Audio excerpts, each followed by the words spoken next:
Imagine standing on a desolate ice sheet, the bitter wind gnawing at your skin, while the sun barely casts its feeble light through a shroud of clouds. Your breath hangs before you, vapor curling in the frigid air, and you struggle to comprehend the relentless vastness surrounding you.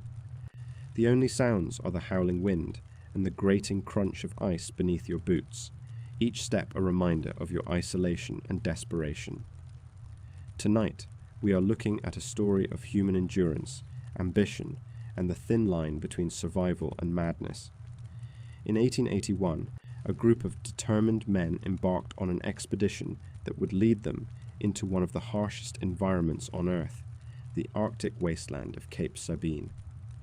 Led by Adolphus Greely, the mission aimed to unlock the mysteries of the polar region, but fate had something far more sinister in store. As the ice locked them in its relentless grip, hope dwindled and despair seeped into their bones. Stripped of their comforts and cut off from this world, they faced not just the spectre of death, but the darkness within themselves. The struggle for survival turned from a noble quest into a harrowing fight against starvation, illness, and the unforgiving elements. In this unforgiving landscape, where the temperature plummeted to alarming lows and resources dwindled to nothing, the expedition members were forced to confront their fears and the fragility of their humanity. What happens when companionship turns to suspicion? How far will a man go to survive when hope has all but vanished? Join us as we delve into the harrowing tale of the Greely party, where the struggle for existence becomes a chilling saga of endurance against the brutality of the far north. This is the Cape Sabine Ordeal, the Greely Party. Chapter 1. Setting Out. The Mission Begins. The year is 1881. The air is thick with anticipation as the USS Proteus sets sail from St. John's, Newfoundland. Men stand at the gangway, their breath visible in the frigid, morning air. The taste of salt water mingles with the sharp scent of engine oil, filling the men with a sense of daring and dread. Adolphus Greely, a tall, stern figure with a meticulously trimmed mustache, stands at the helm, his eyes scanning the horizon. He thinks of the expedition ahead, the promise of discovery. "Gentlemen," he calls, voice steady, "we are not merely explorers. We are pioneers. The Arctic will reveal its secrets to us." Among the crew, 25 men huddle, their expressions a mixture of excitement and trepidation. The youngest, a fresh-faced geologist named James, looks up at Greely, wide-eyed. "Do you really think we'll make it to the North Pole, sir?" he asks, voice trembling slightly. Greely turns to him, a faint smile tugging at the corners of his mouth. "We will not seek what cannot be found, young man. We will document what we encounter, the ice, the flora, the fauna. We are here for science, but keep your eyes sharp. The unknown is not always welcoming." As the ship cuts through the waves, the sound of crashing water echoes, a harsh reminder of the isolation that looms ahead. The crew busies themselves with preparations, sealing provisions, checking equipment, whispering among themselves. The wind carries the scent of adventure, yet beneath it lies an unsettling chill, a premonition of what is to come. Days turn into weeks as they sail toward their destination. The ship creaks and groans, swaying with the rhythm of the ocean. True to Greely's orders, they record their journey meticulously, but as they venture further into the icy reach, the sun hangs low, casting long shadows upon the frozen expanse. The temperature plummets. Each man feels the cold seep into their bones. They huddle closer.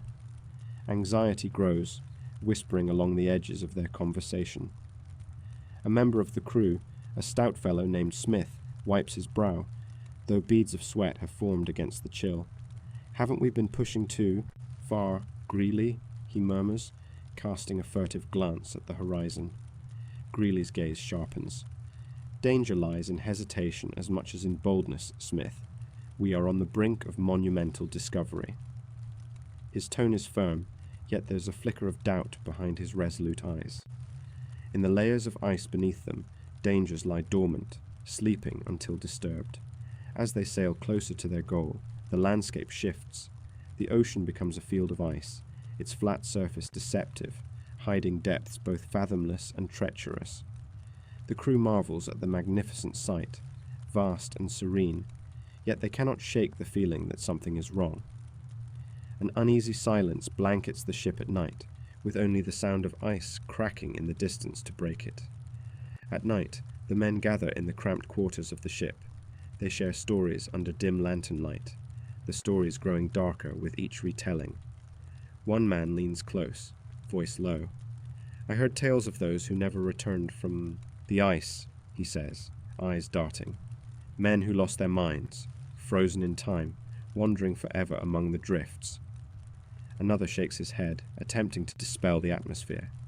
"It's only stories, just tales to keep us entertained during this voyage." Still, the shadows deepened as heartbeats quickened, and the fear began to weave its way through their camaraderie. Amidst the laughter, Greely sits apart, studying the logs. He pores over maps and calculations, lost in thought. He senses the air grow thicker, pressing in, an omen. Each evening, he steps outside, staring into the vast, endless dark, feeling as though the world might swallow him whole. The Proteus finally reaches the fringes of the Arctic pack ice. The crew's excitement mirrors the rising tension. "We should be setting up camp soon," Greely announces. He feels a rush of exhilaration. What awaits them just beyond the ice? Knowledge, power, the undiscovered. As they anchor, the crackle of ice surrounds them. The world varies between surreal beauty and haunting desolation. The men marvel at the glittering surfaces, sharp blue and white, edges gleaming ominously under the fading sun. It looks seductively inviting. This beauty conceals treachery beyond their comprehension. Greely rallies his men. "It's time to uncover the secrets of this ice," he proclaims, the fervor in his voice pushing his men to action. They unload supplies, establish a camp, and erect tents, the chill biting at their fingertips. Silence weighs heavily between them, the icy surroundings feeling less like a sanctuary and more like a watchful predator. But as their camp settles into place, the atmosphere shifts. The wind howls, cold and unyielding, wrapping around them like an icy serpent. They scurry about, hurried and anxious. Tents flap wildly in the gusts, and in that chaos, a sense of unease permeates the air. Late into the night, Greely stands before a small fire, shadows flickering across his lined face. The warmth throws brief comfort, yet outside, the temperature plunges to perilous lows. He hears the sharp crack of ice, listens to the haunting moans of the wind. "Do you think it's safe out here?" James asks, his youthful bravado waning. "What if we lose our way? What if we can't return? The stories..." Greely places a reassuring hand on his shoulder. "We will not lose our way, James. We have each other. That is our greatest strength. And besides, we know more than those who came before us. We have science on our side." But deep down, Greely feels the tremor of worry. The Arctic can be treacherous. It changes swiftly. One can read the books of the past and still misunderstand. The temperature dips further. Men start to talk about returning to the Proteus. A quiet desperation unfolds within the group. They don't yet realize, but fear is lurking just beyond the next crevice of ice. As the darkness swells around them, a cry shatters the silence. One of the men disappears into the black, lost, swallowed by the ice, or perhaps something worse lies waiting. "Where is he?" Greely shouts, eyes wide, heart racing. The chilling wind answers. Instinctively, the men form a hastily organized search party. The ice creaks ominously beneath their boots. What darkness awaits them in the shadows? Uncertainty claws at their throats, fear nestling alongside their hopes. This is only the beginning, an inkling of what lies beyond. Before we descend further into the dark, make sure you are subscribed to the channel. You won't want to face the rest of this journey alone. And before we continue, drop a comment and tell me where in the world you are watching from tonight. Knowing you are out there, somewhere in the dark, makes this history feel all the more alive. Chapter 2. The Arctic Embrace. initial challenges. The cold greets them like a predator, ferocious and relentless. As the Greely party steps onto the snow-crusted shore of Cape Sabine, the temperature plummets. It's a bitter -40 degrees. Breath turns to mist, hanging frozen in the air. "Keep moving," Lieutenant Greely commands, his voice barely rising above the wind's howl. Each man pulls his heavy fur-lined coat closer around his body, shielding against the unforgiving chill. They trudge forward, boots crunching against the thin layer of snow, a deceptive powder masking treacherous ice beneath. Fort Conger rises ahead, a huddle of wooden structures standing out against the stark white landscape. Its walls are chipped and weather-beaten, telling stories without words. They approach cautiously, respect mingling with unease. The men exchange glances, the enormity of the task ahead etched in their tired eyes. "Think we'll be warm inside?" one of them mutters, a hint of hope in his chattering teeth. But they all know the truth. The promise of warmth is often a cruel joke in this frozen wasteland. Inside the fort, the air is stale, filled with the lingering scent of damp wood and mustiness. Greely gestures for silence. They need to focus. Eager voices dip, and the cabin soon buzzes with hushed conversations. Plans are sketched out, scientific notes unfurled. Outside, the icy winds whistle, sending shivers up their spines, even within the safety of the fort's walls. For a fleeting moment, the beauty outside seduces them. The landscape glistens under the sun's muted glow, ice crystals sparkling like diamonds. But it's all a facade, a cruel illusion that belies the danger lurking just beyond the threshold. As the men set about their work, instruments clink and papers rustle. Each day they delve into the mysterious Arctic, collecting samples, snow, ice, and water. "Look at this," one man, Private Neugebauer, says, excitement coloring his cheeks.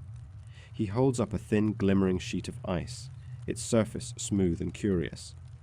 This could be a record of ancient climate conditions, yet the thrill of a discovery is short-lived.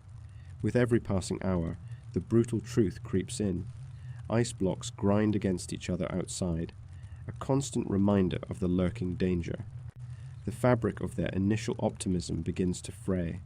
Each morning brings the same ritual, checking supplies, assessing the weather. The men bundle up as the icy breath of the Arctic cuts deeper. Fewer supplies than they had hoped for. Their rations run thin. These were just initial stages, but any thought of return is already a distant whisper. The sound of snapping wood echoes in the fort one evening. A sudden movement outside sends everyone scrambling to the windows. The sight before them is breathtaking, or terrifying, depending on the eye that beholds it. "There's a crack," said Private Dwyer, pointing. "The sea ice is breaking." Greely narrows his eyes, the urgency creeping into his stoic expression. "We must remain on alert. Those cracks could spread." Outside, a tension rises. The icy blue of the sea contrasts sharply with the whiteness surrounding them. A world of beauty entwined with impending doom. As days melt into nights, the bleakness settles over them like an unwelcome shroud. The thrill of science becomes a backdrop to their growing dread. With every snowstorm that sweeps through, bonds fray. Worn faces gather around a flickering oil lamp in the evenings. Shadows cast dark reminders on their skin, fatigue weighing heavily in the air. The flicker dances like their hopes, catching fire at times but dimming just as quickly. "Every hour feels like a day," whispers a weary sergeant, looking into the flame.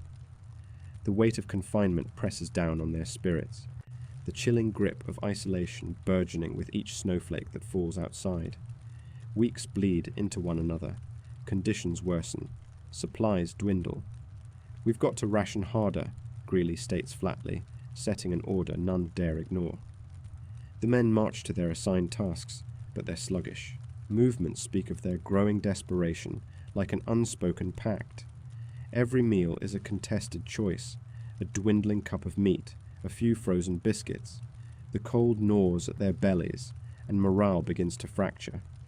"There'll be a way out," one of them insists, his voice trembling with hope, but the eyes of the others tell a different story. Chilled spirits yearn for sunlight, but this place, it swallows light whole. At night, sleep doesn't always come. The wind howls like a banshee through the cracks of the fort. Shadows leap from the corners, fueled by fears that have no name. The men huddle closer, sharing murmurs of reassurance. "We're explorers," one breathes out. Daylight sometimes feels like a cruel trick. The cycle of cold is unyielding. Outside, a deep howl echoes across the ice, and every man stops, a collective shiver passing through them. "Did you hear that?" A voice cracks. Greely raises his hand, signaling for silence. The sound fades, but leaves behind a grip of dread. They exchange uneasy glances. Is it just the wind, or something worse? Days drag as they work tirelessly, each task a reminder of their fragile existence. Ice melts on their skin. It runs like sweat in the warmth of their worry, but the sun hardly warms them. Each moment outdoors could be their last. Tempers flare like embers bursting into flames. Private Carney snaps during a supply check, eyes wild. "We can't keep doing this," he shouts. "Something's got to change." The moment hangs in thick air, drawn tight.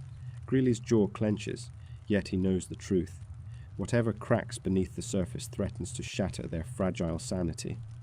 As caribou tracks are found frozen in the snow, signs of life in a lifeless expanse, the men contemplate their next move. Food is scarce. The icy embrace around them feels less like an adventure and more like a trap tightening. On the outskirts of Fort Conger, dusk falls like a heavy shroud. Men gather by, the flickering lamp, casting nervous glances toward the door. The wind stirs outside, kicking up a flurry of snow. It whispers of danger, of that breathtaking beauty hiding a savage heart. "Tomorrow, we'll go hunting," Greely declares, his voice a whisper of steel. "We need food." But behind his confident tone lies uncertainty, a fear cloaked in stoic resolve. In that frozen world, amid the chaos of their dwindle, they are united by a shared struggle, but the invisible rift between them grows. The brilliance of discovery turns hollow. As darkness seeps deeper, the winds howl like anguished spirits outside. They prepare for sleep, their hearts heavy with what tomorrow may bring. Little do they know, the worst is yet to come. The Arctic is watching, waiting patiently. What awaits the Greely party at dawn? Desperate hope or bitter despair? Chapter 3. The Call for Aid. Communication Attempts. The camp is a desolate landscape, framed by walls of ice. Every breath feels like inhaling shards of glass, sharp and biting. It's late March 1882, and the sun hangs low in the sky, casting long shadows across the frozen ground. Greely stands over a makeshift table, ink running cold between his fingers. The page is a bitter contrast to the frost gathering on the edges. He scribbles frantically, thoughts racing through his mind. All around him, the other men huddle, their faces etched with fear and hunger. "A relief ship is coming," Greely declares, lifting his eyes from the paper. "We just need to hold on a little longer." His words hang in the air, unsteady and thin. The men look at each other, quiet glances laden with doubt. They all know the truth. Time is running out. Outside, the wind howls like a banshee, a relentless reminder of their isolation. The temperature drops even further, nearing -40 degrees. Each gust sends icy fingers creeping beneath their clothes. One man, Lieutenant Lockwood, squeezes his eyes shut against the cold, his lips cracked and bleeding. "Do you really think they're still out there?" Lockwood whispers, a hint of desperation lacing his words. Greely clenches his jaw. "We must believe. We must send a message." Day after day, they carve out messages in desperate strokes. Each note, a lifeline tossed into the abyss. They loop and twist the words, hoping that someone, somewhere, will receive their pleas. The maps pinned to the tent walls mark the routes taken by previous expeditions, all now shrouded in the grim veil of silence. The weight of the atmosphere presses in. Their rations are dwindling. The men pull tighter around the campfire, trying to coax warmth from the meager flames. The smell of burnt wood and old rations fills the air. It's suffocating, almost claustrophobic. "More soup?" one of the men asks, his voice almost hopeful. A murmur of agreement. They sip from their tin cups, the broth barely warm against their frozen hands. It's tasteless, like eating silence. Greely stares into the fire, flames flickering shadows of fear across his face. This cannot be the end, he mutters, half to himself. He reaches for another piece of parchment. The sound of the quill scratching against the paper brings a fleeting sense of control. He's losing his grip, but he fights hard to keep it. "Captain, let me take this one," a voice interrupts. It's Private Johnson, eyes wide with determination. Greely looks at him, moments stretching in silence. "You think you can reach them?"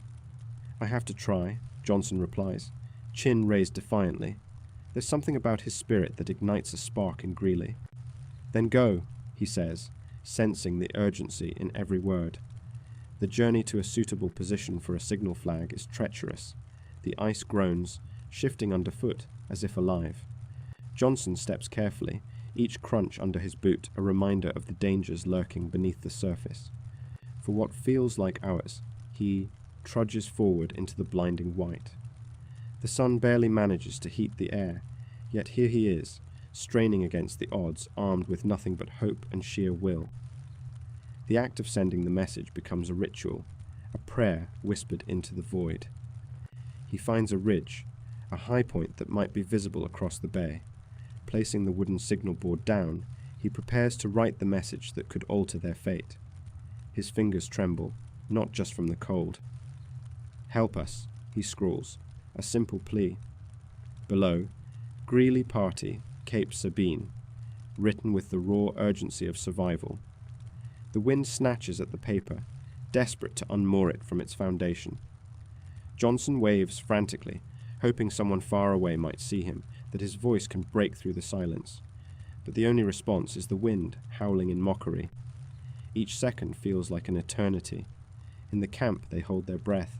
They clean their rifles, whispering amongst themselves, blues and greens in their uniforms blending into the distinct white of the frozen north. Greely paces, a raw energy coiling inside him. "Do you think it reached anyone?" Lockwood asks, pulling his coat tighter around him. "It has to," Greely insists. "Someone out there must know." But the days drag on with agonizing slowness. Each morning greets them with an emptiness that gnaws at the edges of hope. They observe the horizon, eyes straining for any sign of movement. A silhouette on the sea, the dark speck of a ship against the endless white. Again they gather. Again the ink flows. Johnson hunches over the table, pen in hand, jotting notes on the dwindling supplies. The paper cuts into his palm, a testament to urgency and despair. "We're down to 4 days' worth of rations," he announces, glancing up to see the collective weight of worry settle over them.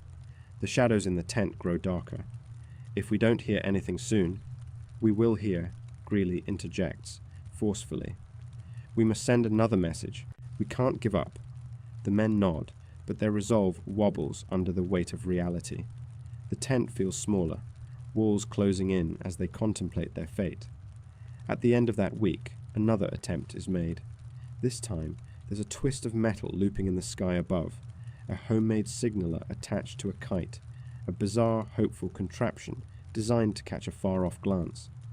"Use the wind," Greely instructs. "Up, up." The frozen air crackles around them as they launch the kite. It flutters and dances, a vibrant flag against the stark white. The men cheer. A fleeting moment of joy bursts like the flames in the campfire. "We'll get your message out there," Johnson promises, a crooked smile breaking through despair. But the joy is fleeting. The wind shifts, and with it, their hopes wane again like the dimming light of the evening. Under the eerie luminescence of the stars, they sit, huddled together. The temperatures plunge once more. Even inside the tent, the cold seeps into their bones, turning their blood to ice. As they wait, Greely forces himself to believe again. There must be a way. There has to be a glimmer of hope. Days morph into what feels like an eternity. They twist the words, searching for meaning in the messages they send. Will they find a way to communicate everything? The fear, the hunger, the cold that gnaws at their resolve. The sound of their own voices becomes monotonous. the presence of silence suffocating. Each man fights a personal battle within, haunted by dreams of open water, warm bread, and the laughter of those they love. And then, one grim morning, there's a rustle outside, the sharp scraping of metal on ice. "Captain!" a voice screams. It's Johnson, breathless and wild-eyed. "Make way!" Lockwood shouts, practically shoving past the others to sea. They all lean forward, hearts pounding, breath caught in their throats. But what he brings is not a message of aid. It's a small, bloodied piece of cloth, torn, stained, a signal of despair. "I found this," Johnson gasps, snow swirling around him. They stare at each other, eyes wide, pulse racing. In that moment, the reality of their situation shifts. Hope feels heavier than before, on the verge of breaking. Behind them, the tent flaps whip wildly with the wind. A creeping sense of dread settles in their chests, tighter with each passing second. The sea stretches before them, cruel and indifferent. Where is their rescue? Where is the hope they once clung to? The stillness of impending doom slips ever so closer, and as the winds howl, the bleak thought loops in their minds. Will anyone ever come for them? The chapter ends here, a dark curtain drawn over their hopes, leaving a question that lingers in the freezing air. What will happen if the rescue does not come? Chapter 4. Disastrous delays. The relief ships fail. Winter's grip tightens around Cape Sabine. The sun hangs low, a dim ghost in a pale sky. Each day melts into the other, indistinguishable, haunting. The cold cuts deeper now, frost clinging to exposed skin. It seeps into the bones, a constant reminder that they are trapped, life held in tenuous balance. The men huddle around a dwindling fire, its warmth feeble against the creeping cold. There's a tension hanging like an icicle, sharp, ready to drop. Greely shuffles logs, his fingers numb and raw. He keeps glancing at the horizon, heart racing with hope that dims with each passing hour. "Do you think they'll come, sir?" asks Young, the youngest, his voice trembling. He's barely formed into a man, yet looks age-worn. Greely's response is clipped. They'll come. But deep down, he feels the uncertainty curling like smoke in his chest. 6 weeks have passed since he sent the last message. 6 weeks since they'd sent their desperate signal toward home. The men fill their days with menial tasks, repairing sledges, surveying the ice. But it's the waiting that gnaws at them, like a beast hidden in the shadows. Food supplies are shrinking. The grey stale ration biscuits taste foul, each bite a battle against the advancing despair. They chew slowly, eyes flitting over to the empty larder, a cavern with echoes of what once was. "How long till it's gone?" mutters Lee, his voice barely above a whisper. The crackle of the fire fails to drown it out. They all know the answer, but nobody dares say it. The silence stretches, thick and heavy, as if the Arctic night itself hangs over them. With every set sun, unease simmers.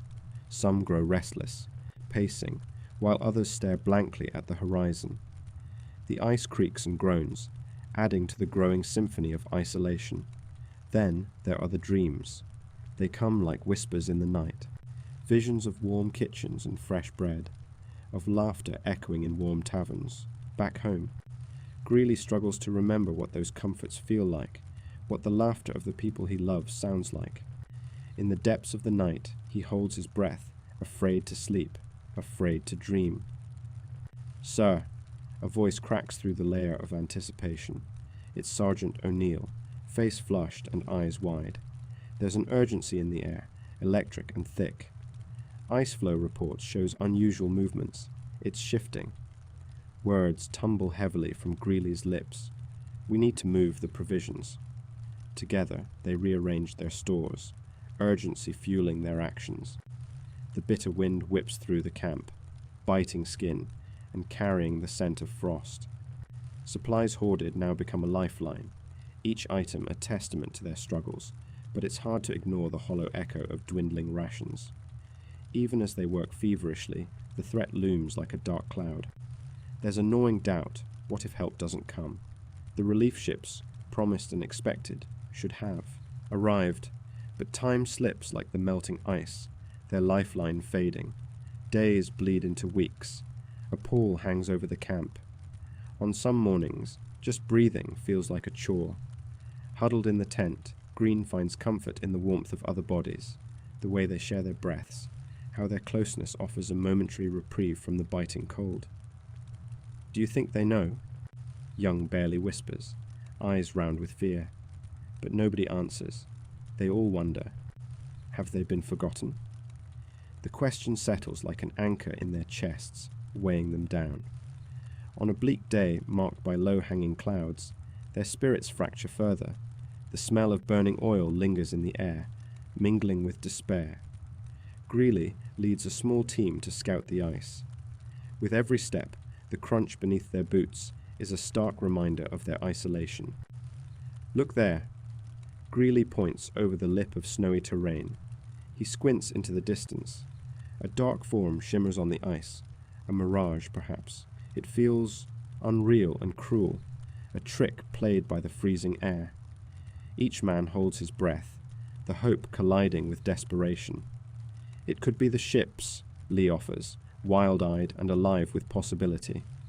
With heightened anticipation, they trudge onward, each footfall burdened by years of waiting.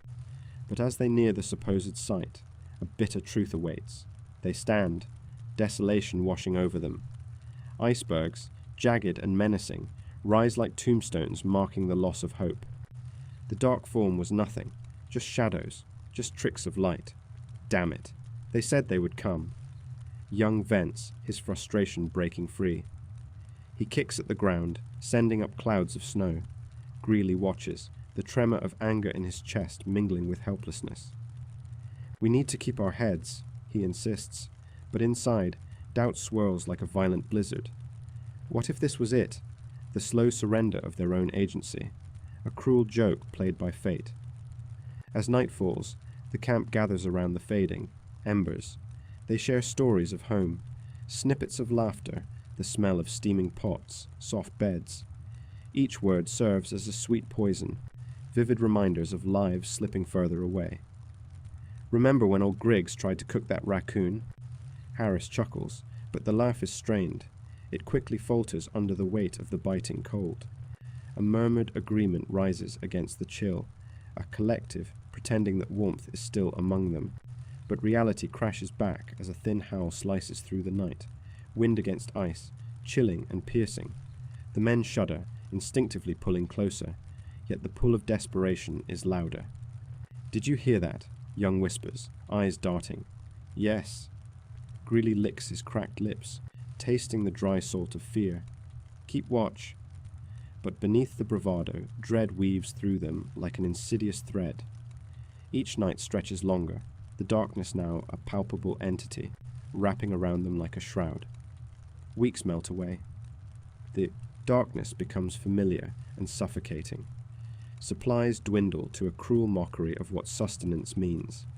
"It's nearly gone," Harris murmurs during a rare moment of quiet. "By God, we need more time," Greely exhales. His heart pounds, not just with fear, but a primal instinct to survive. Then, across the icy expanse, a telltale sound, the distant crack of shifting ice. It reverberates through the silence, followed by a hush so heavy you could feel it.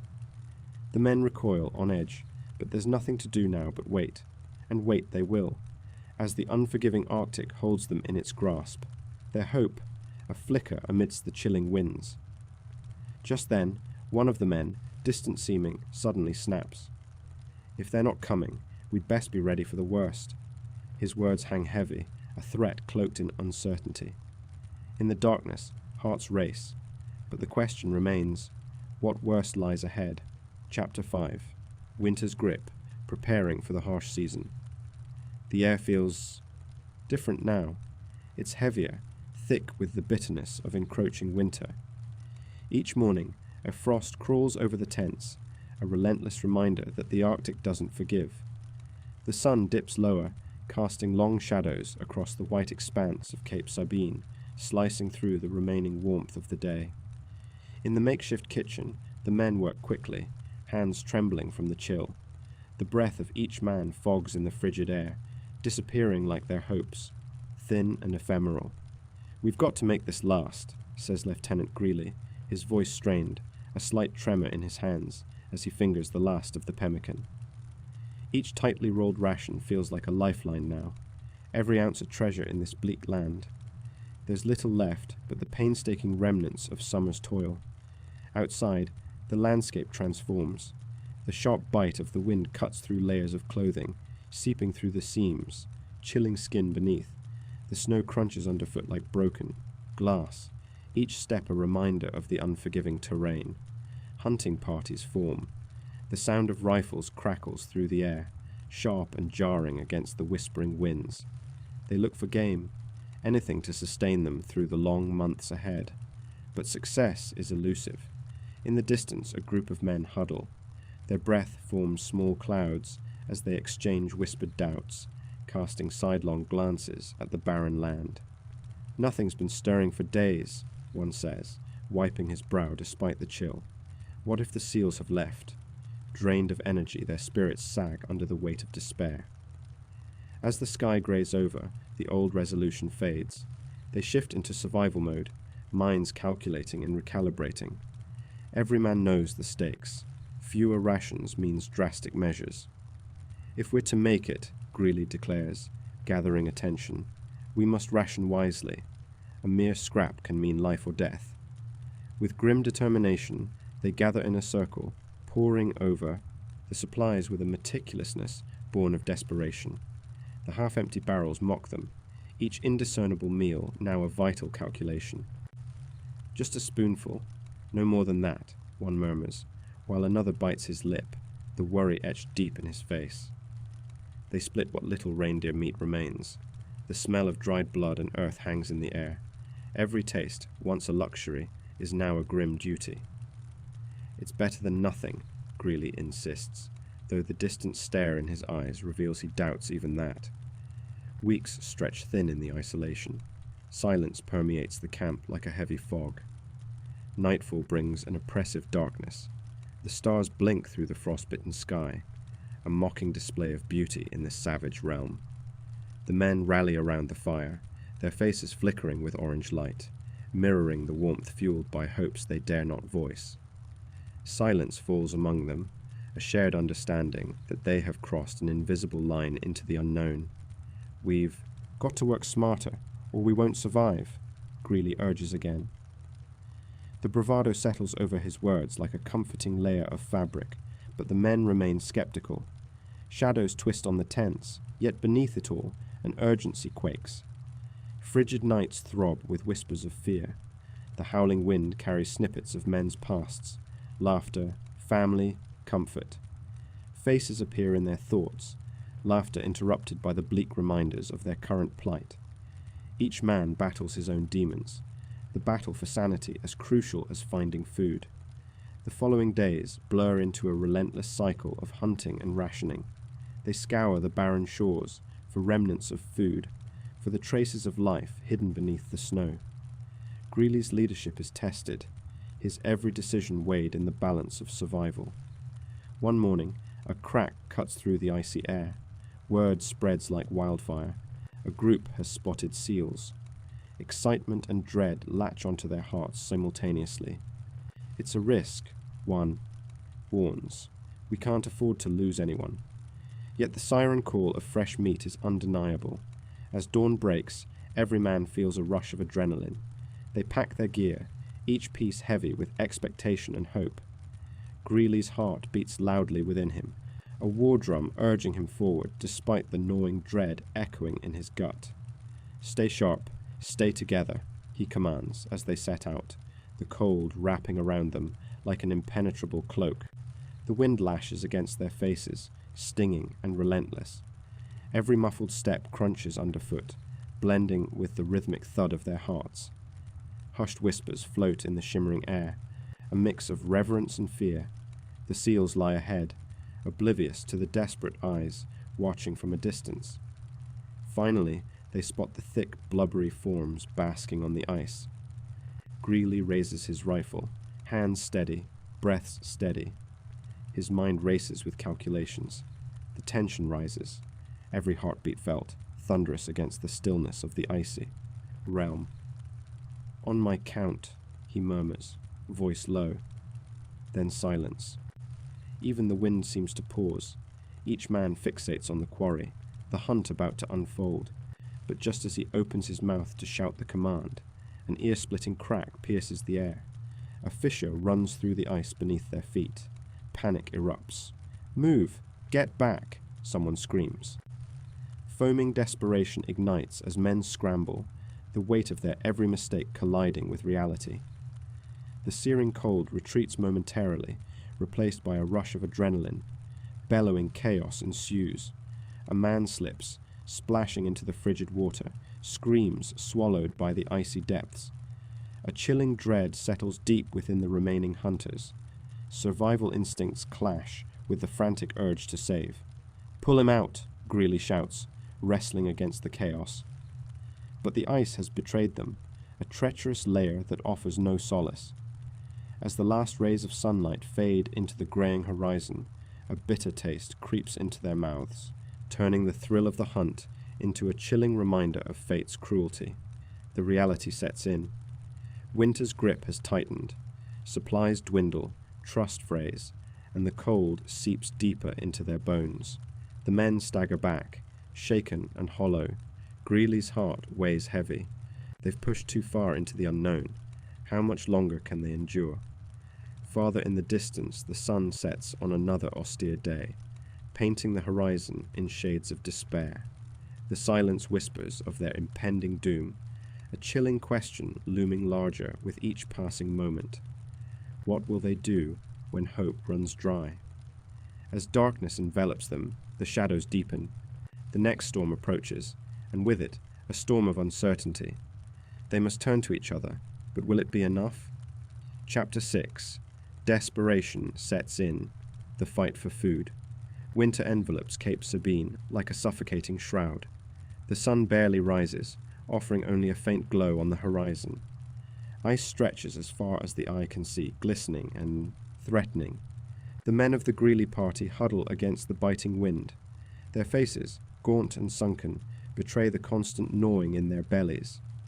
They've returned from another fruitless hunt, their spirits heavy like the leaden sky. "Another day, and nothing to show for it," Corporal Henry says, scraping the frost from his boots. His voice is low, a taut whisper amidst the creaking of the shifting ice. "We'll find something," Greely replies, his tone half hopeful, half defiant. Yet inside, seeds of doubt sprout like the snowflakes swirling around them. Each man feels the weight of despair, but they press on, driven by the instinct to survive. The supplies dwindle. Biscuit rations shrink to crumbs. The scent of stale bread becomes a cruel reminder. The tin cans that once promised nourishment now sit empty, mocking. Days pass. The hunt for seals grows more desperate. The cold numbs fingers, makes every pull of the trigger feel like a grave decision. The taste of gunpowder lingers on their lips, mingling with the metallic tang of anxiety. On a dim January day, they spot a seal lazing on a fragment of ice. Silently, they approach, hearts racing. The crack of the rifle echoes sharply, cutting through the stillness, and the animal falls, blood pooling in the snow. "Grab it, quick!" shouts Private McCarthy, urgency flaring in his voice. They rush to it, hands trembling as they work. The scent of salt water combines with the iron tang of blood, assaulting their senses. As they slice into the creature, they're flooded with a brief surge of triumph, but it's fleeting, washed away by the shadow of what it means. Back at camp, they gather hungrily around the fire.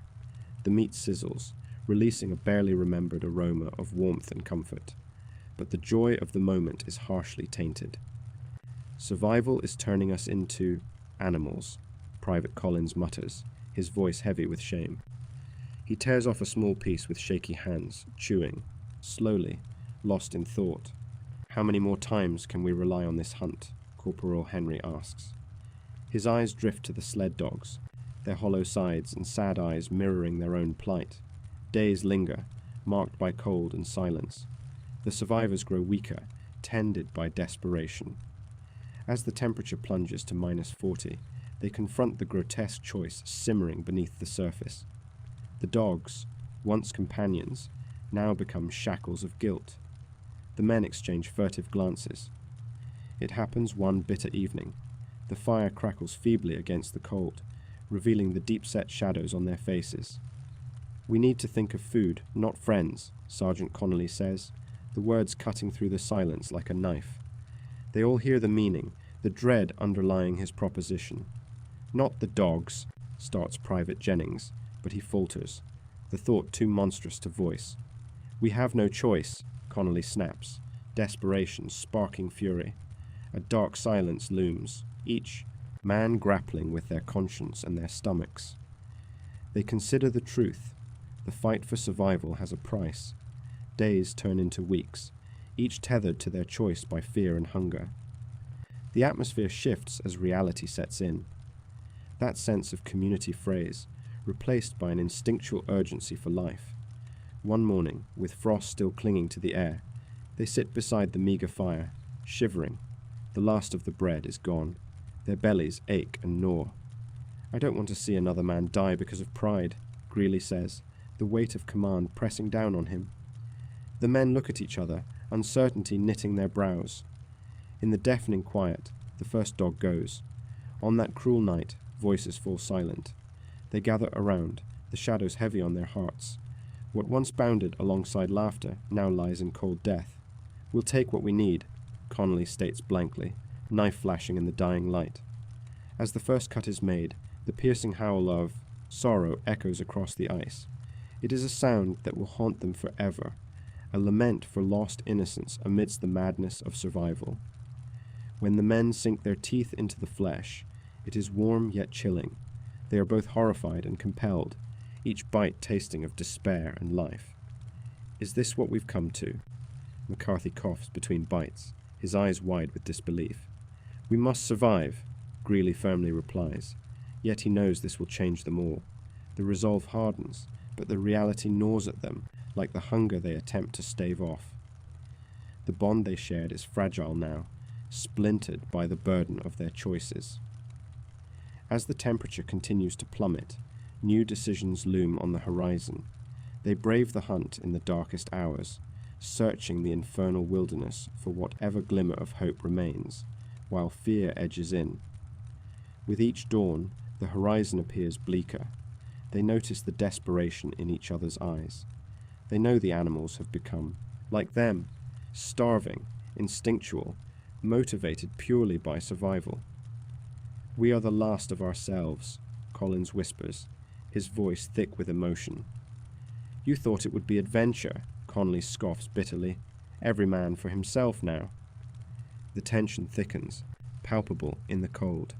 They become shadows amongst shadows, each man slipping deeper into his mind's recesses, battling solitude and primal urges.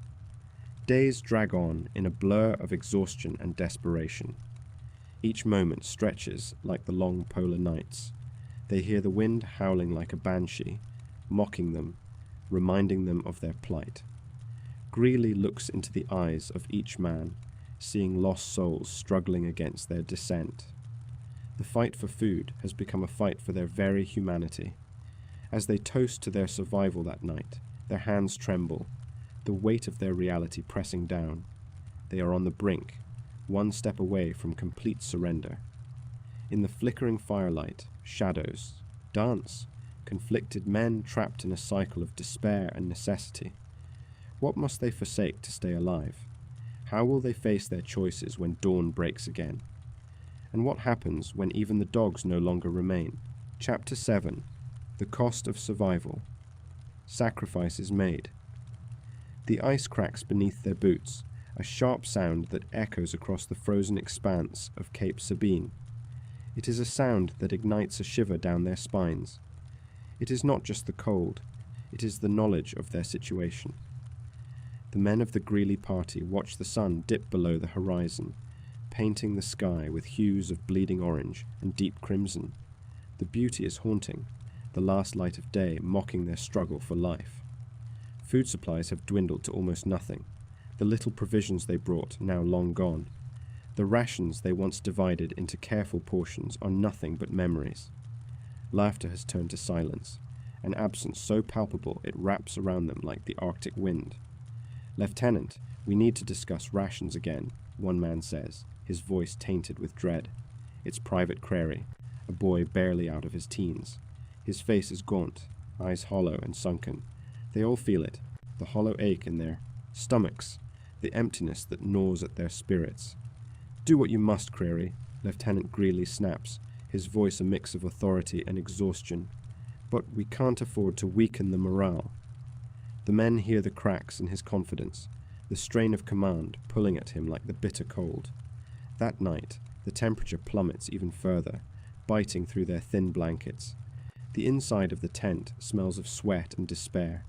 Above them, the canvas quivers as the wind howls, a feral creature hungry for their warmth. They huddle together, seeking solace in shared body heat, bodies that are now little more than bones, skin stretched tight over starvation. Sleep is a distant memory. Pale moonlight spills across the tent, playing tricks on their exhausted minds. Sometimes they think they hear whispers, the echoes of those lost in the spectral night, calling out to be remembered. Each shadow on the wall reminds them of those who have already succumbed. The next day, the sun rises weakly, fighting its way through clouds of grey. The men shuffle outside, dragging their feet through the deep snow. They take stock of the situation, hoping for any sign of salvation. Greely stands at the edge of their makeshift camp, his breath forming clouds that vanish into the frigid air. "Bleak, isn't it?" he mutters, gazing into the distance, where the landscape is a desolate white sea. It's not just the environment that feels empty, it's their hope. They gather around the small fire, a flickering flame in a vast darkness, sharing what little warmth it offers. As they sit together, Creely's face takes on a grim expression. What if we use the sled dogs? He hesitates, the fear evident in his trembling voice. "They won't last much longer. We have to think about our survival." A heavy silence falls over the group. Each man contemplates the implication of his words. The dogs had been companions, pulling their sleds through treacherous terrain. Now, as the fraying bonds of their humanity come undone, sacrifice hovers in the air like a thick fog. "It's a last resort," Greely finally says, though the conviction is weak in his tone. He stirs the embers of their fire, watching the sparks dance into the stark sky. The men see glimmers of something darker lurking in Greely's eyes, a flicker of desperation that frightens them more than the Arctic chill. Days pass in a blur of hunger and haunting dreams of better times. The chill gnaws at them, fingers frostbite, toes go numb. Illness creeps in with a cruel smile, sending chills through their frames, deep inside them. They're losing more than just weight. They are losing themselves, slipping into shadows where thoughts darken like the sky at dusk. "Another has gone," whispers Sergeant Connolly one morning as they scrape at the remains of the last biscuit. The man who had fallen ill was once full of life, a storyteller in their ranks. Now he is just another ghost. The soft crunch of snow under their boots almost drowns out anxiety as they approach their stripped-down supplies. Greely's face is set in stern lines. "Remember him," he says, as he takes the last morsel for himself. "It's not just survival, it's living with what we have to do." The men nod, but understanding feels elusive. They look at one another, faces painted with an urgent fear of what lies ahead. They know this darkness is slowly consuming them. Another night falls, and the wind whistles a mournful tune through the canvas. They lie in their sleeping bags, bodies entwined in a desperate bid for warmth. The echoes of unfathomable decisions grow louder in the dark. "Do you think," Private Wilkins begins, his voice cracking under the weight of his question, "do you think it would come to that?" "It's survival, isn't it?" Greely snaps back, but a chill settles over them, colder than the ice outside.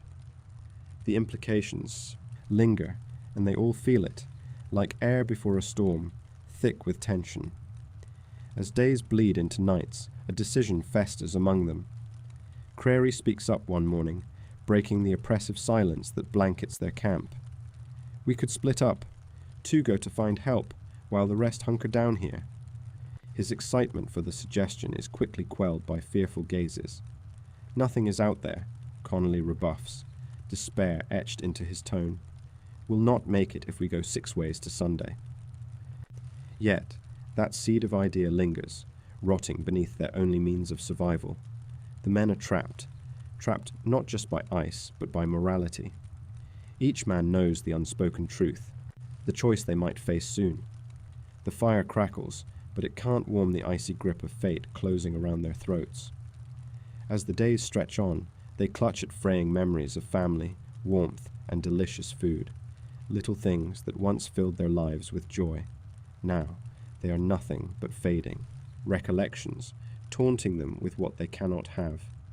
Then, the sickly scent of decay wafts through the camp like a cruel predator. They turn to find their last dog, starved to the bone, lying lifeless in the snow. The men stand frozen, staring at the corpse. The decision they dread has now been made for them. God forgive us, Greely mutters, his shoulders slumping under the weight of their reality.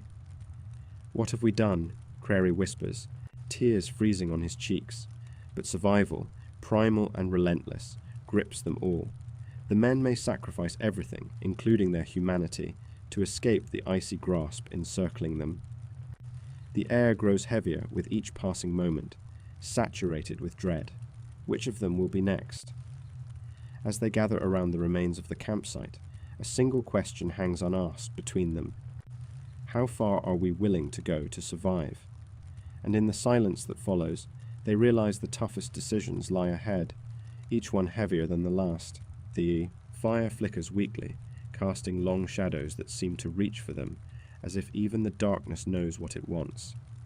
Each heartbeat echoes a countdown to what must come. The next chapter looms, filled with the stark reality of desperation. What will they sacrifice? Who will pay the price for survival? Chapter 8. Signal for help. The last attempt. The cold grips the air, sharp and biting. It seeps through the layers of clothing, wrapping around skin like an icy embrace. Amidst the desolation of Cape Sabine, with its barren stretches of snow and unforgiving winds, the Greely party struggles to hold on to hope.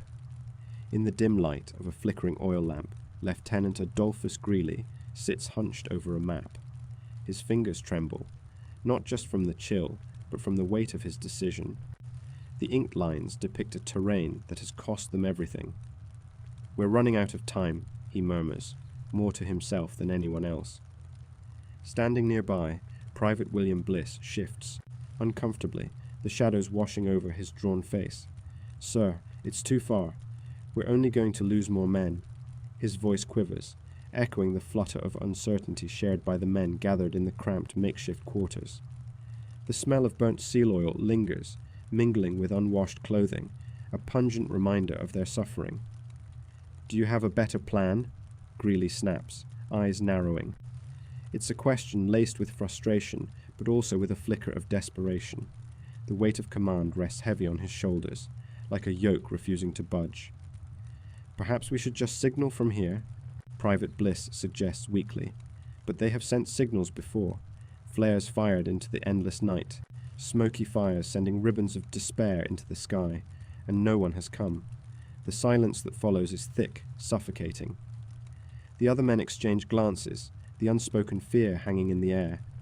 They know what lies outside. Hungry winds that howl like tormented souls, snow that drifts with cruel indifference.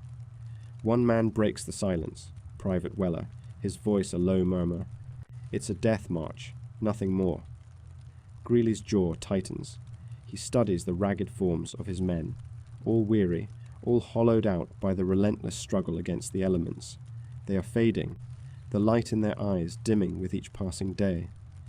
"We might signal the rescue ship," he replies, less sadly than with an ember of defiance. "It's our only chance."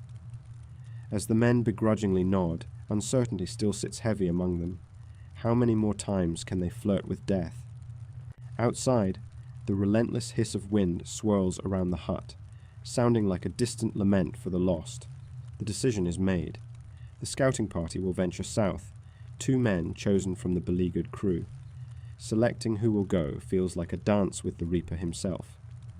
Private Edward Servin stands with a crooked smile. "Guess this is it then," he laughs, but the sound is bitter, a bite unwelcome on lips chapped and cracked. No one laughs with him.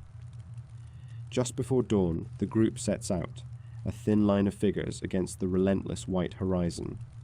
Greely watches, feeling the weight of his decision settle like stones in his gut. Each step the men take into the snow feels heavy, burdened with the knowledge that they might not return. The cold gnaws at Servine and Bliss, an unrelenting predator. Each breath forms clouds of steam, dissipating almost immediately in the air. The biting wind cuts beneath their garments, chilling flesh directly. "Can you feel it?" Servin asks, his teeth chattering. "The air is different." "What do you mean?" Bliss replies, pulling his coat tighter around him. It's almost alive," Servin insists, glancing back toward the camp as if the promise of home might comfort him. "Like it knows we're out here." A distant rattle of ice creaks in response, a sad melody that makes Bliss shudder. They march in stilted silence, only the crunch of snow beneath their boots breaking the stillness. Every step forward pulls them deeper into uncertainty. As hours stretch on, the skeletal trees start appearing, twisted shapes against the muted sky, branches clawing at shadows that creep across the ground. The sun hangs low, a disk of weak light that fails to warm. How far could they have come?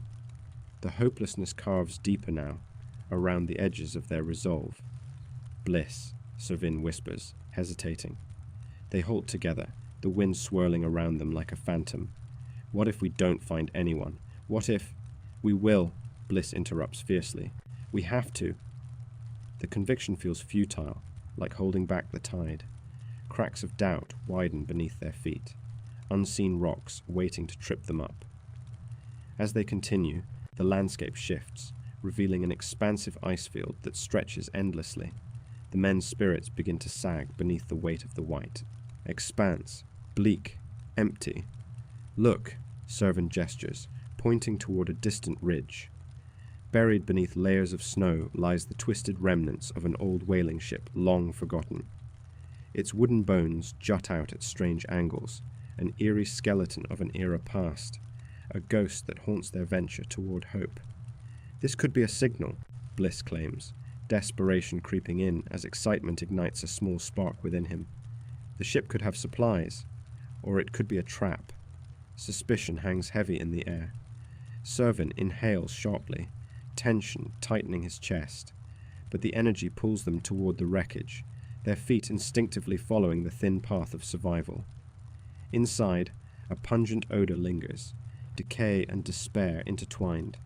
Old oilskins hang from the walls, frayed and rotten, the scent turning their stomachs.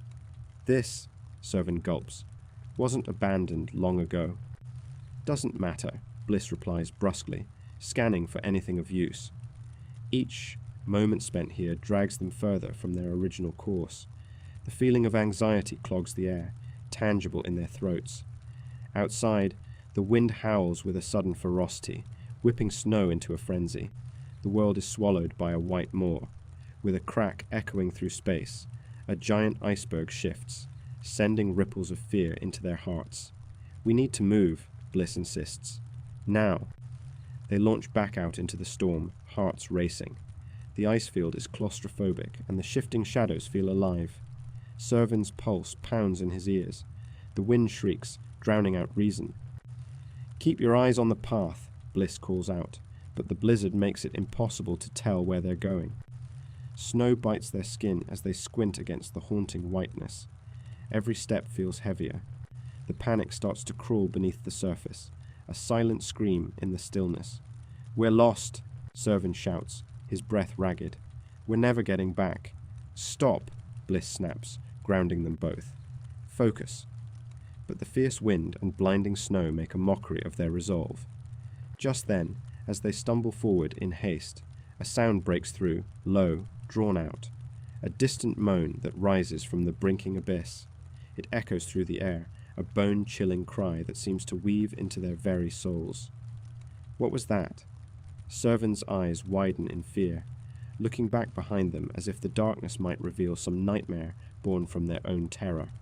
But Bliss only shakes his head, eyes narrowing against the storm. We keep moving. And then a flicker in the haze. Farther afield, something appears. A silhouette, dark against white, menacing and unnatural. Bliss, Servan gasps. What if it's... But before he can finish, the figure rushes closer. The winds swirl around them, and all they can do is stand and stare, frozen in a moment that balances on the knife's edge of hope and hopelessness. What have they uncovered? As fear grips their hearts, as they brace for what comes next, only one question lingers in the air. Will they find salvation, or will this journey mark the end? Chapter 9. Rescue at Cape Sabine. The Arrival. The ice cracks beneath the weight of history as the ship Aurora cuts through the frozen waters of the Arctic. Its hull groans, echoing the tension that hangs in the air. It's mid-June 1884, and the sun hangs low, casting a pale light over the stark landscape. The remnants of winter cling stubbornly to the coast, stubborn and bleak. On deck, Lieutenant Adolphus Greely stands with a gaze fixed on the horizon. He feels the chill seep through his heavy uniform, biting at his skin. The wind is sharp, pulling at his collar. His heart races. This is not merely a mission, it's the culmination of desperate hope. Each turn of the ship's propellers echoes the anticipation pulsing through the crew. They have come to find men long presumed lost. Greely's thoughts race, a surge of excitement mixed with a profound fear of what they might discover. What horrors have those brave souls endured while they awaited rescue? Finally, the ship approaches Cape Sabine. The rugged cliffs rise, jagged and unforgiving. Ice drifts float lazily in the frigid water, remnants of the recent thaw. There's no welcoming committee, no flags waving in the breeze, just the oppressive silence of a forsaken land. "Sir," a crewman whispers, his voice barely breaking through the stillness. "Look," he points. There, half buried in snow and ice, are the remains of a tent, the kind that had once held hope and warmth. It is battered now, crumpled and defeated. Greely's heart sinks. He steps closer, his boots crunching on the crust of ice, the sound almost too loud in the still air. He blinks back the rising dread as he thinks of the men who had huddled together within those walls for warmth, for a sense of community, for life. The crew disembarks, with measured haste, each man aware of the solemnity of the moment. They move forward, driven by desperate determination, while the cold winds howl like restless spirits around them. The ground beneath them is unforgiving, each step a reminder of the obstacles faced by Greely's party. They reach the tent, and Greely kneels, brushing away the light dusting of snow. The fabric, thin and faded, gives a sense of the time that has passed, a span of years filled with suffering. "What's left?" he murmurs, almost to himself. A voice breaks through the fog of his thoughts. "Sir, look!" A crewman stands frozen, pointing toward a cluster of figures in the distance. They move slowly, like shadows dancing across the stark white landscape. At first, Greely can hardly believe his eyes. Are they men? Are they ghosts? He squints against the brilliance of the sun bouncing off the ice. The men stumble toward him, gaunt and weary, their faces lined with unending hardship. "Greely," one of them gasps, voice rasping from disuse. "We thought no one was coming." The chaos of emotions floods Greely. Relief washes over him, but reality swiftly sinks in. Their condition is more grave than he imagined. These are not the proud explorers who had left with him. They are shadows of their former selves. "Lang, get them water," Greely commands, his voice steady. "Just a little." Easy does it. As they surround the survivors, the aroma of salt and decay hits their nostrils. The stench is overwhelming. It crawls into their lungs. The survivors' clothes, threadbare and tattered, cling to emaciated frames. Their eyes are sunken, darkened by exhaustion and hunger. "I've lost so many," another man croaks, his lips cracked and bloody. We tried to stay alive. His breath comes in laboured gasps, as if even speaking demands all his remaining strength. Greely kneels to meet his eyes. You're safe now. We're here to take you home. Home. The word hangs heavy between them, laden with promises of warmth and safety.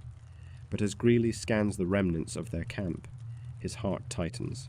The snow has hidden their struggle, a shroud for the tragedy that unfolded here. They lead the survivors back toward the ship, each step a reminder of the walls that have trapped them in isolation for so long. The cries for help, the whispers of desperation, they still echo in Greely's mind. One of the men turns unsteadily. We have to bury them. His voice cracks. The others. It isn't safe, another murmurs, glancing over his shoulder as if the ghosts of the past might come back for them. The ice, it's shifting. Greely looks out toward the horizon, where the ice blurs into the water. His heart races, knowing the precarious nature of their circumstances. They must work fast, but every moment is a tightrope walk over a gaping maw of chaos. The survivors, now huddled around, share glazed looks of understanding. They nod, and Greely knows he has no choice. The men they have lost deserve respect, a final tribute to braveries long stifled by the unforgiving cold. We'll give them a proper burial, Greely states, firming his resolve. Together, they will compensate for lost time. Together, they will honor the legacy of those who have fallen. As the frost-coated earth is unearthed, they dig feverishly, hands raw and bloodied, yet driven by the need to remember. Every shovelful of snow and earth buries a memory, a name, a face, a laugh. The pale sun retreats slowly, but the chill in the air clings to the bones like relentless spectres. As they lay each body to rest, the weight of their loss settles in. It is a graveyard of failed dreams, encased in ice. Here lies our courage, here lies our hope, Greely murmurs, his voice steady amidst the descent of dusk. He kneels at one grave, tracing the outline of a name written in the frost, his mind heavy with the sacrifices made for this mission, for this life. The silence stretches thick as they stand together, united yet separated by grief. But then a note of laughter breaks through, unusually jarring in the silent grief. Can you believe we almost lived to tell the tale? One survivor rasps, eyes glinting with something dangerous. Was it madness or hope? That's a twisted joke, my friend, another replies weakly, a nervous chuckle bubbling up. But the humor bends under the weight of their sorrow, tensing the air around them. Suddenly, the ground beneath them trembles. A low, rumbling growl rises from the heart of the ice. The survivors pause, eyes wide with panic. Greely steadies himself, heart racing. Instinct kicks in, and he shouts to everyone, "Get back!" There's no denying that something darker stirs beneath them, something hungry. A crack splits the silence. Like a jagged scar, it stretches across the ice, threatening their fragile sanctuary, the ground. Beneath their feet groans ominously, a reminder of the uncertainty that shrouds this forsaken land. Greely's blood runs cold. They haven't come this far just to be swallowed by the remnants of their worst fears. Move, now! The frantic shuffle of boots on ice fills the air, a cacophony that mingles with the ominous sounds of the ice breaking. They scramble aboard the ship, the tension palpable, hearts racing as they grasp at a fleeting chance. As Greely glances back at Cape Sabine, the weight of their ordeal crashes over him. The sweetness of their arrival is overshadowed by the shadows that loom ahead. Will they truly escape? Will they face the horrors they sought to conquer yet again? What other secrets lay buried in the ice, waiting for their moment to surface? Chapter 10. Aftermath of Survival, the Legacy of Greely's Party. The bitter chill of the Arctic winds carried whispers of tragedy beyond the frozen shores of Cape Sabine.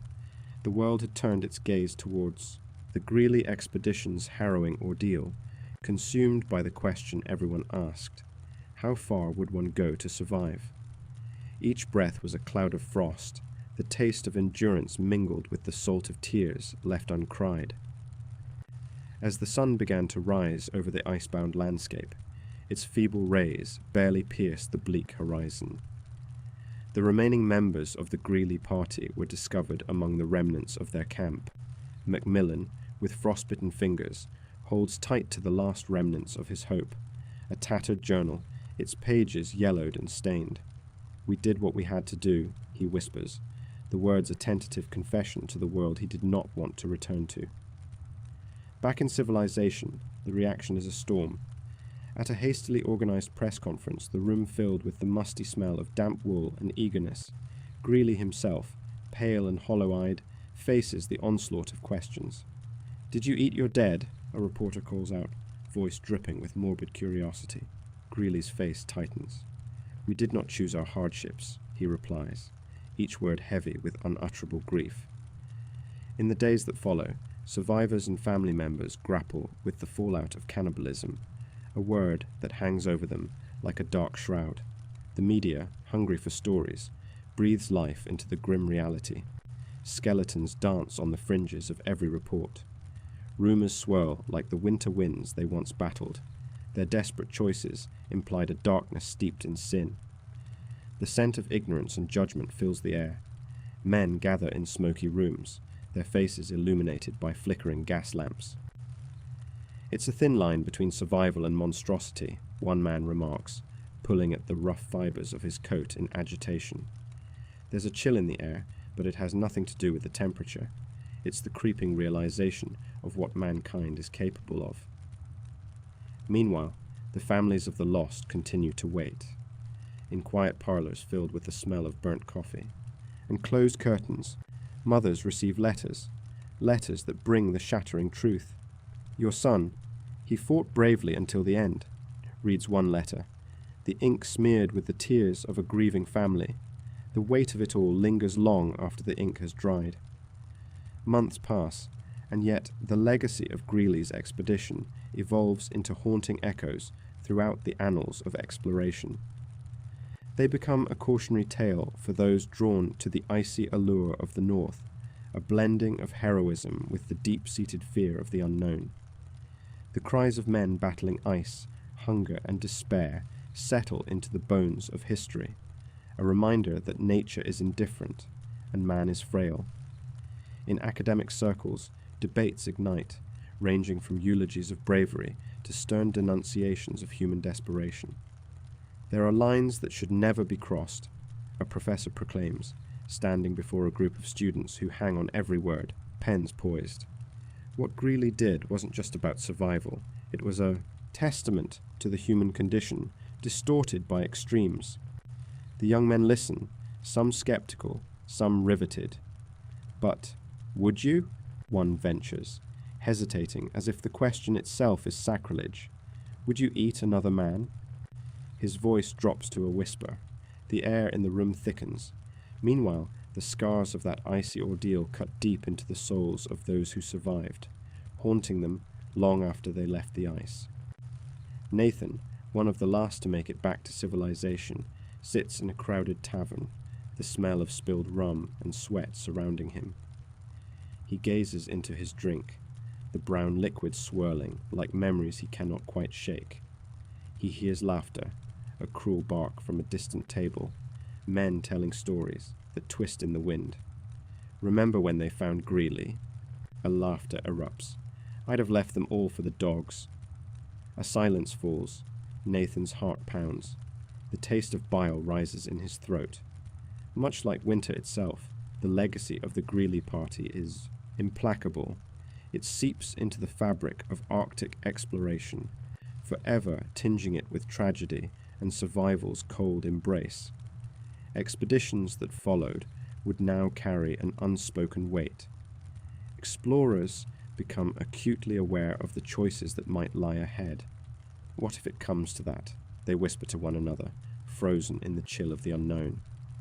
The government officials, with their dusty jackets and thinning hair, convene to discuss the ethical ramifications of future expeditions. "We must learn from their mistakes," one man states, hands clasped earnestly. "The Arctic can be a very unforgiving teacher."